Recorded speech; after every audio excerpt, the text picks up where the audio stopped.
భారత వ్యతిరేక సంస్థలు కానివ్వండి, దేశాలు కానివ్వండి, ఇవన్నీ కూడా ఒకటవుతున్నాయా అన్న అభిప్రాయం మెల్లగా భారతదేశపు మధ్యలో బలపడుతుంది. మీకు జమాతే ఇస్లామీ కానివ్వండి, లేదా బిఎన్పి కానివ్వండి, బంగ్లాదేశ్ పార్టీస్ ఏవైతే ఉన్నాయో అవన్నీ కూడా భారత వ్యతిరేక వ్యవహారాలు బాగా చేస్తుంటాయి. మొహమ్మద్ యూనుస్ అమెరికాకు వెళ్తున్నారు. అక్కడ జనరల్ అసెంబ్లీలో ఆయన ప్రసంగిస్తారట. ప్లస్ షహబాజ్ షరీఫ్ ఎక్స్లో తన అభిప్రాయాన్ని తెలియజేశాడు.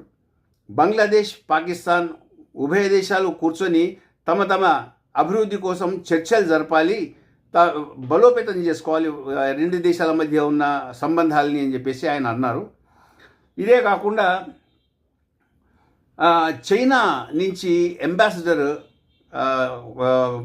ఢాకాకు వచ్చి ఢాకాలో ప్రస్తుతం జరుగుతున్న వ్యవహారాల గురించి ఇదేం పెద్ద విషయం